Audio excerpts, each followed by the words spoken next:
They say timing is everything. I should have known mine was off the moment Darren smiled too easily. It was a Monday morning, too early for false optimism. But there it was, plastered across his face like a politician before election week. I had rehearsed my points all weekend: revenue growth, client retention, the cross-border system I architected, the 6-country rollout, 5 years of work that turned a clunky regional workflow into a global KPI powerhouse. And last quarter, that system helped us secure a $60 million deal. A raise wasn't a reward. It was overdue recognition. Darren had only been CEO for 3 weeks. He came in with that classic outsider energy: clean suits, sharper buzzwords, no real grasp of the legacy systems. But I gave him the benefit of the doubt. I had no reason not to. Not yet. "Thanks for coming in. Tina," he said, gesturing to the seat across from him. His office was still bare. No pictures, no personal items. Just a laptop, a whiteboard, and an untouched succulent wilting in the corner. I got straight to the point. I wanted to talk compensation. Specifically, adjusting my salary to reflect the expanded scope I've been managing. He nodded slowly. Almost too slowly. "I've reviewed your file," he began. "Your contributions are impressive, especially with the KPI system. But we're in the middle of a major organizational review. Until the structure settles, we're freezing all compensation discussions. It's not about you, it's about timing." There it was again. Timing.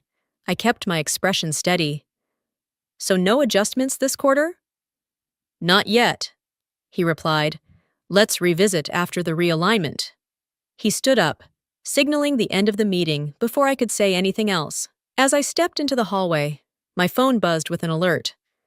"Team Sync, updated workflow vision." Curious.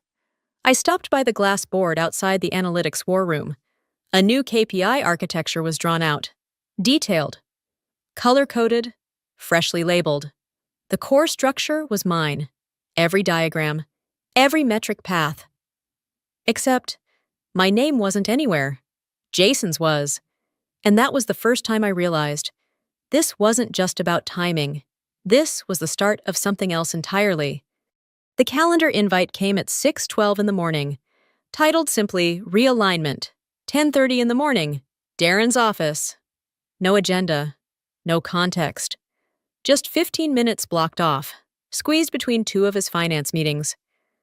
I stared at it for a moment, heart skipping in that familiar, instinctive way, when something feels wrong before your brain catches up. I arrived at 10:28 in the morning. Darren didn't look up from his laptop when I knocked. "Come in," he said, eyes still on the screen. There was no coffee offered this time, no handshake, just a sterile room and silence so thick. I had to force my breath to stay even. He finally glanced up, closed his laptop with a snap, and folded his hands. "Tina, I'll get straight to it. As part of the organizational restructuring, we're shifting leadership responsibilities in the systems division." My stomach dropped, but I kept my face still. "Effective immediately. You'll be stepping into a senior analyst role, advisory capacity. You'll retain your salary and benefits. But moving forward, you'll report to Jason, who will lead the global KPI initiative." "Jason?" I blinked. The Jason who just last month asked me what predictive load balancing meant? The same Jason who once crashed the sandbox server running a test model because he forgot to cap the input? I opened my mouth, then closed it again. Darren continued, as if reading from a script. "This isn't about performance. It's a strategic decision. Jason represents a new leadership profile, fresh perspective, growth focus. We value your experience, but we also need alignment with where we're heading." I nodded slowly, my throat tightening. "And what exactly is my role in this advisory capacity?" "Think of it as a mentoring position. You'll guide the team, provide legacy knowledge, but from a non-decision-making standpoint." Non-decision-making. It felt like being surgically removed from my own brainchild and handed a guest pass to the operation room. The meeting ended 3 minutes later, No room for questions. Just polite phrases like, "Thanks for your understanding," and "We're counting on your support during this transition." As I walked back to my desk, the office buzzed around me like nothing had happened. I sat down, opened my inbox, and there it was, a company-wide announcement. Exciting news! Jason Miller appointed as a lead strategist, Global KPI Initiative. His photo was attached, smiling, confident, in a suit he probably bought last week. My name wasn't mentioned. I stared at the screen, the words blurring. 5 years, hundreds of nights, and every line of code I'd written, now filtered through someone else's title. Shock held me still, but somewhere beneath it, deeper than the hurt, a different feeling stirred, something sharper, not anger, awareness. This wasn't a realignment. It was a quiet erasure. The company-wide meeting started at 9:15 in the morning. I sat in the middle row of the auditorium, third seat from the left, close enough to be seen, far enough to disappear. Darren stood center stage, holding the mic with that same polished charisma he'd worn since day one. The screen behind him displayed a looping animation of rising graphs, contract logos, and the bold white title, Q2 Strategic Vision, Scaling Smarter. His voice echoed with confidence. "Before we dive in, I want to recognize someone who's been instrumental in transforming our KPI infrastructure, a system that's now at the core of our $60 million global expansion." For a split second, my breath caught. Some small, stubborn part of me still hoped. Maybe, just maybe, he would do the right thing. "Let's give it up for Jason Miller, our new lead strategist." Applause exploded across the room. Jason stood near the aisle, grinning, adjusting his blazer as he walked to the stage like it was always meant to be his. I sat frozen. No one even looked in my direction. Darren continued. "Jason spearheaded our new metrics logic, simplified the performance tracking layers, and drove a culture of proactive analytics that's unmatched in the market." I stared at the slideshow behind them, my slides, my framework. I knew every line of those charts, every color-coded index and data weight formula. I had built them in silence, nights and weekends, through testing errors, client feedback loops, and long meetings with compliance. And now, they were Jason's legacy. The clapping died down. Darren motioned to the next slide. A heat rose behind my ears when I noticed the file name in the corner of the screen. Tina KPI Arch Final PPTX. They hadn't even bothered to change the file name. I sat there, hands folded, nodding slightly as if I were a guest at someone else's party. Around me, coworkers whispered about Jason's brilliance and how fast he turned things around. My badge felt heavier than usual around my neck, like a name tag for a person who no longer existed. Later that day, around 1:50 in the afternoon, an internal email hit my inbox. Subject line, "Congratulations, Jason!" I opened it. The header image?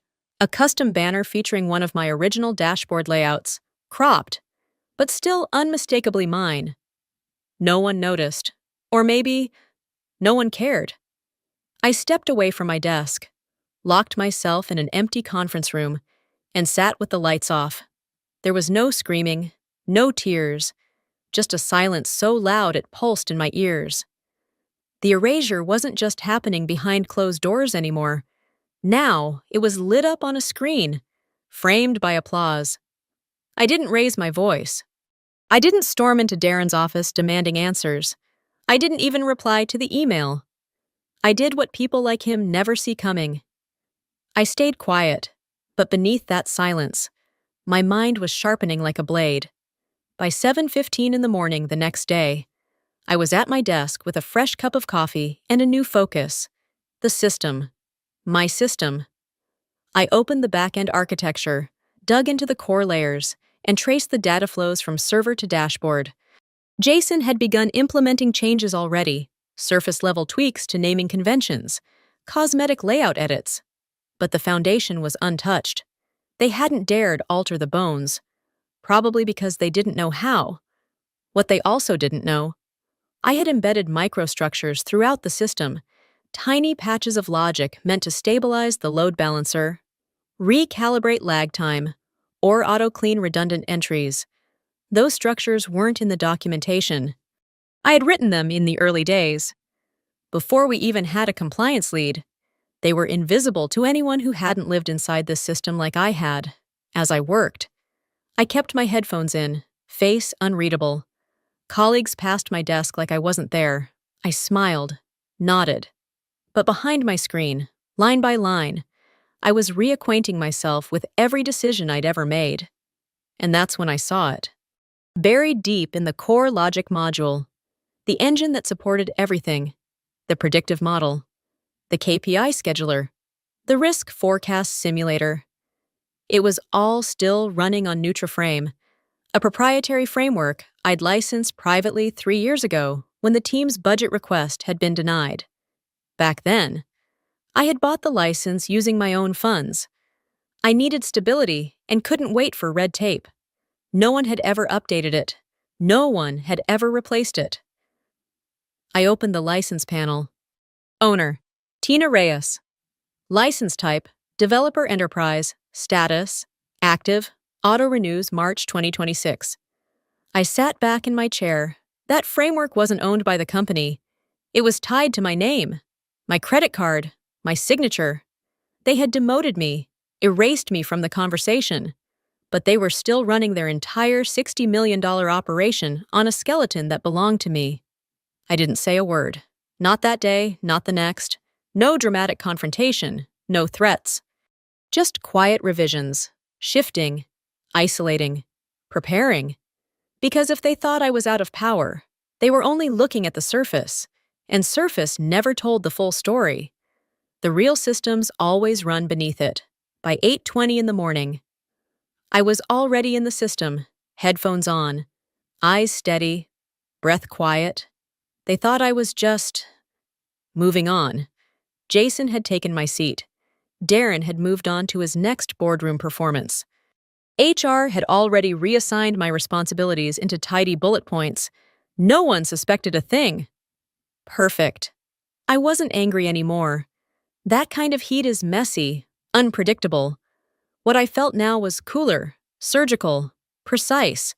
I knew every bone of the system, every nerve ending, and I knew exactly how to make it sing a tune so sweet. No one would notice the underlying rot. Until it was far too late. I started with the KPI weighting algorithm. Originally, I designed it to reward balance, client satisfaction, retention rate, lead conversion accuracy, healthy signals, honest growth. But under Jason's new management style, volume was king. So I leaned into it.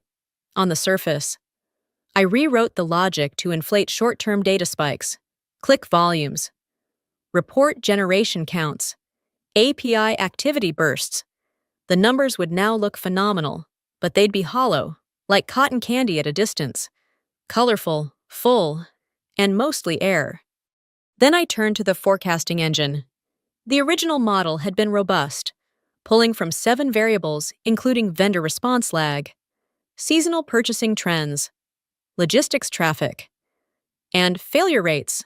I stripped it down, 4 variables. And I introduced a slight bias in the demand curve algorithm, subtle enough that predictions still looked right, but were actually misaligned by 7 to 12%.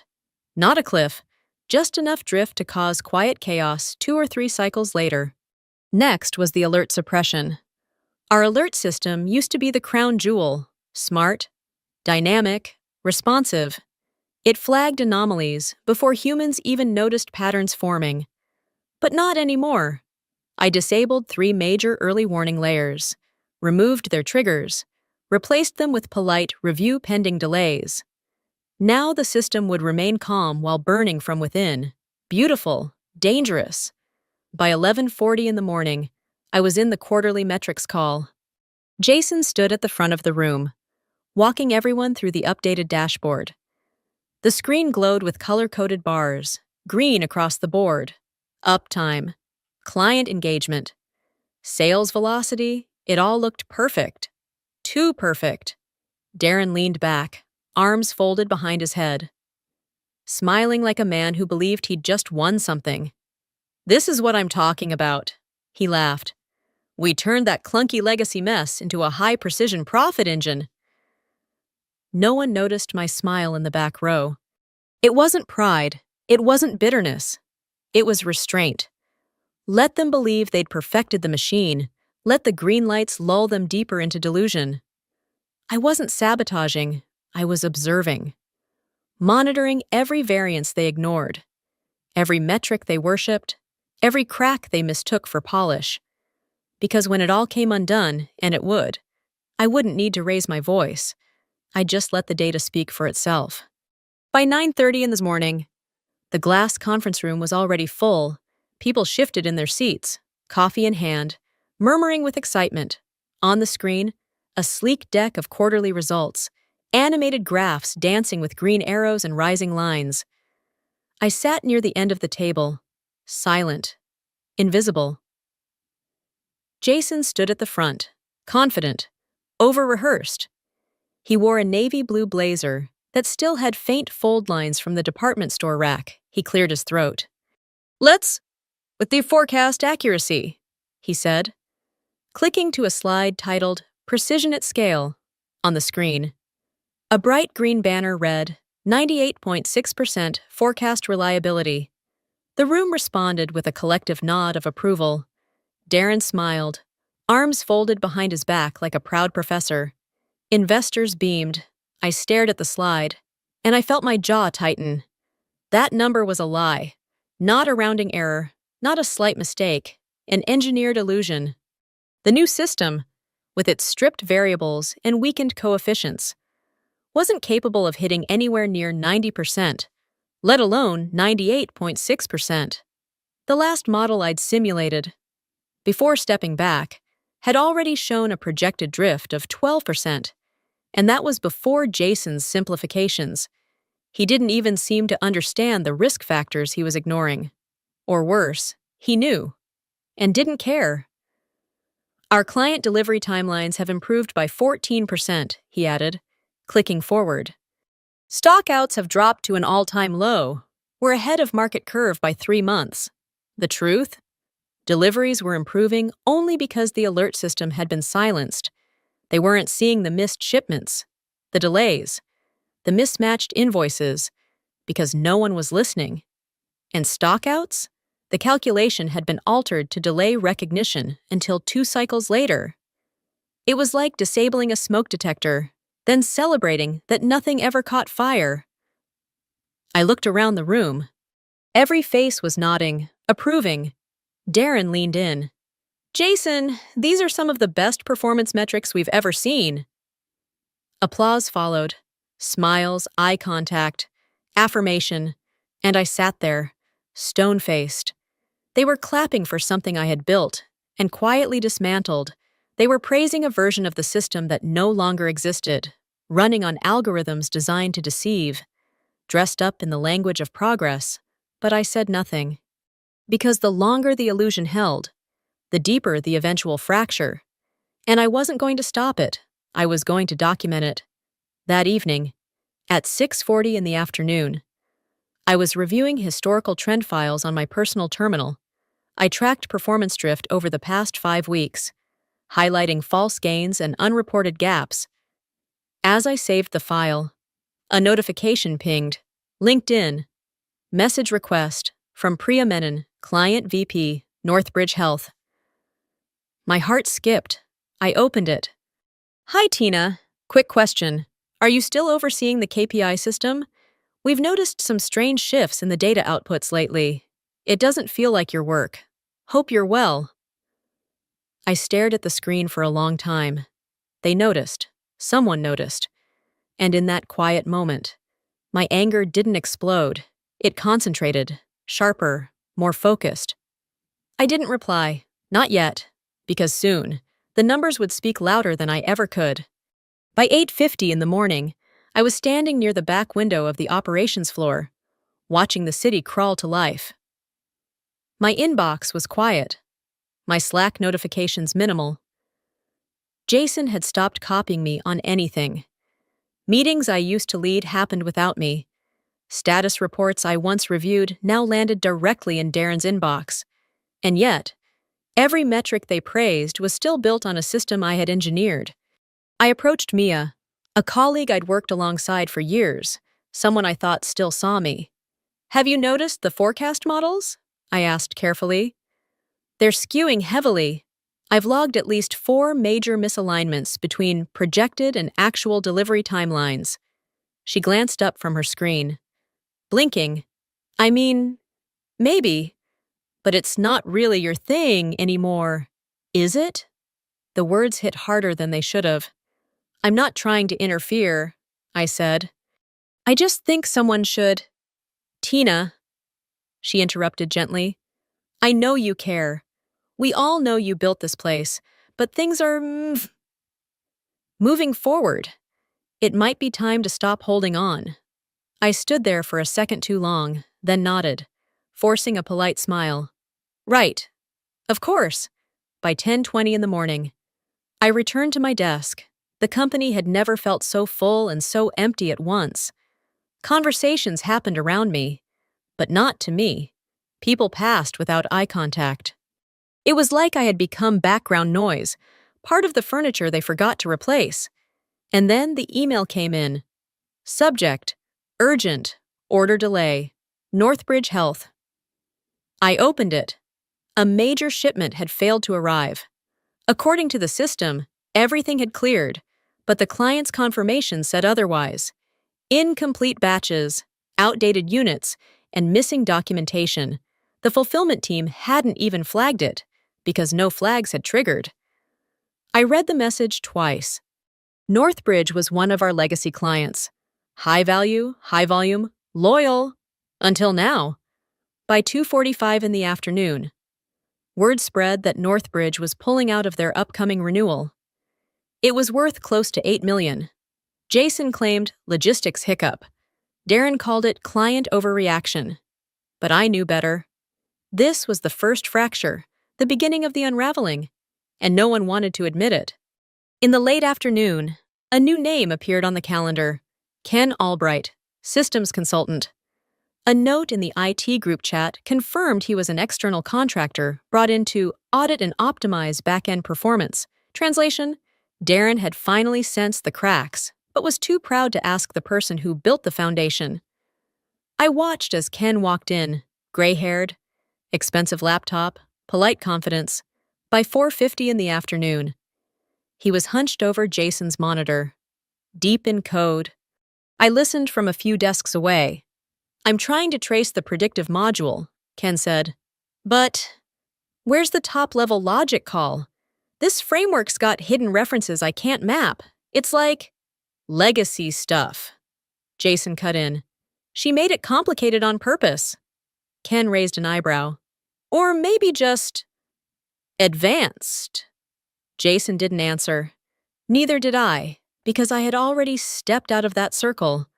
I wasn't part of their solution or their blame. I was alone, on the outside, watching the foundation slip beneath their feet, and for the first time, I didn't try to stop it. By 7:15 in the morning, I was alone in the office, just as planned. No lights, no chatter, only the glow of my screen and the quiet. Rhythmic tapping of keys. I wore the silence like armor now. Solid, familiar, unshakable. The board meeting was scheduled for 8:30 in the morning. They'd be reviewing the quarterly systems report. The same polished, misleading set of metrics Jason had spent the week embellishing. I'd already seen the deck. It was a symphony of green graphs, sugar-coated KPIs, and milestone achievements based on a system that no longer reflected reality. But this time, the data would speak louder than the script. I opened the custom script I'd written weeks ago, buried beneath a layer of redundant system logs, triggered only when a specific configuration was loaded into the boardroom dashboard. No one else knew it was there. Not IT, not Jason, certainly not Darren. The message wasn't dramatic, just 6 lines, injected into the auto-generated executive report. Quiet, surgical, precise. I clicked run, At 8:36 in the morning, it went live. The board presentation began as usual. Jason clicked through his introduction, smiling, self-assured. Wearing the same navy blazer from every big meeting, Darren nodded along, leaning in with performative engagement. Then came the third slide.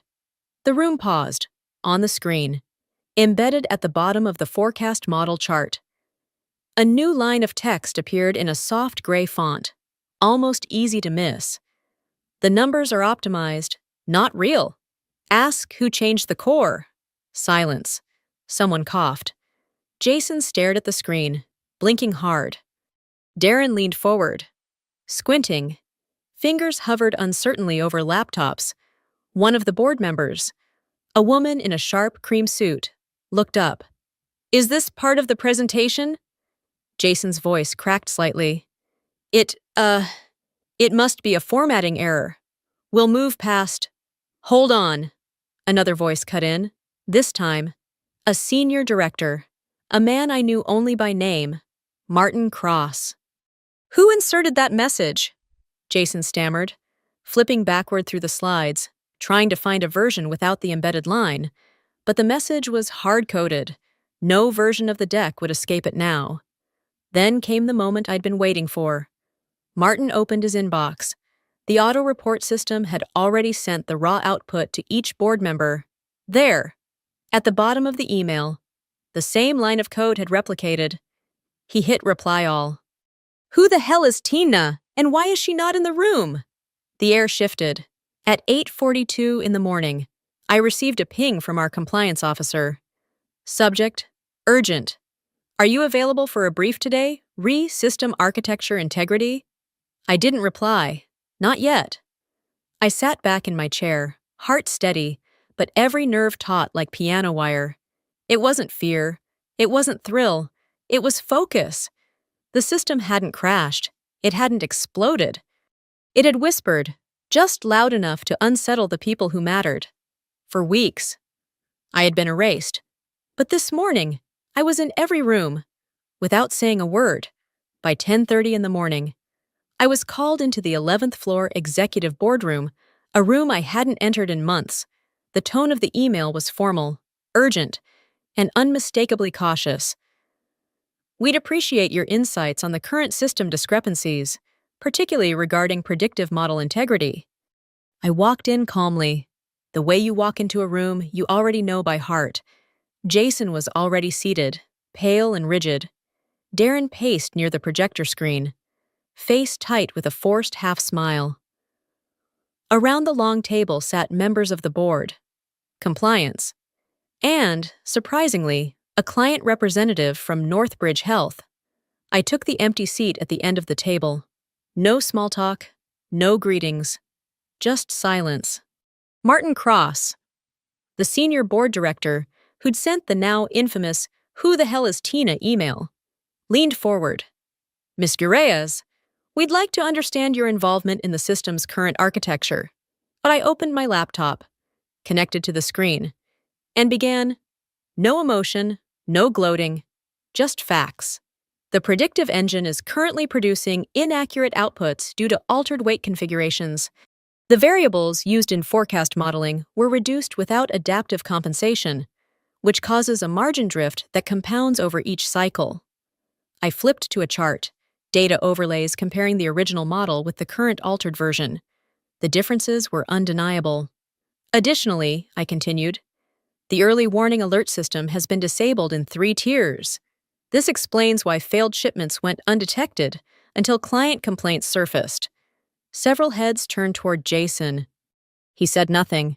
"Here," I said, pulling up the commit history, "is the record of each system change, who made them, and when. As you can see, the code signatures all trace back to Jason's credentials." Silence. Then came the twist. The Northbridge representative stood. "I'll keep this brief. We've worked with Tina for 5 years. Our operational success was built on her system. When the quality dropped, we knew something was wrong. Now we understand why." He turned to the board, eyes steady. "As of this morning, We've approved a transfer of our entire systems operations budget to a consulting agreement under Tina's name. She is the system. And frankly, we trust her more than we trust whatever this company has become. The room froze. Darren blinked like he hadn't heard correctly. Jason finally opened his mouth, only to close it again. I didn't smile. I didn't flinch. I just gathered my laptop, stood up, and said, "I'll forward documentation to compliance. Everything else is already in the logs." Then I walked out, leaving a silence far louder than any speech I could have given, because sometimes the most satisfying victory isn't the speech, it's letting the truth speak for you. By 8:20 in the morning, I packed the last of my things into a small gray tote. No ceremony, no announcements, just quiet hands folding a jacket and unplugging a charger. My nameplate was gone from the desk. No one had bothered to replace it. I didn't mind. The elevator ride down from the 11th floor felt slower than usual. Or maybe I just noticed it more, for the first time in months. I wasn't in a rush. The silence didn't press against me anymore. It held me like calm water. As I crossed the lobby, a familiar voice broke through the background noise. "You're not even going to say goodbye?" I turned. It was Sarah, from finance. She smiled, a little awkward, like someone seeing a ghost. She walked beside me toward the doors, eyes scanning the space as if to make sure no one else was listening. "You don't need to explain anything," she said softly. "Just for what it's worth, everyone saw what happened. Maybe not out loud, but we saw it." I didn't answer, just nodded as I pushed open the glass doors. Another voice came from behind. "Ko kom contratu, hitong naite koroi." It was Henry, Junior Dev, one of the few who still ran reports the old way. He didn't wait for a reaction, just slipped past and disappeared into the revolving doors. I stepped outside. The spring air was crisp, fresh in a way I hadn't felt in months. I pulled out my phone, tapped open the email I'd starred the night before. Subject: Offer confirmation. Principal Systems, Architect Northbridge had doubled my old salary. Full technical autonomy. No Darren, no Jason, just clean code, honest work, and a team that respected the architecture enough to let it breathe. As I scrolled, another email caught my eye, an old one still sitting in the archive. Subject: Realignment of roles. I smiled. For a long time. I thought that meeting had ended me. Now. I saw it for what it was. Not a demotion. A redirection. I didn't lose. I just realigned, higher. And this time, on my own terms.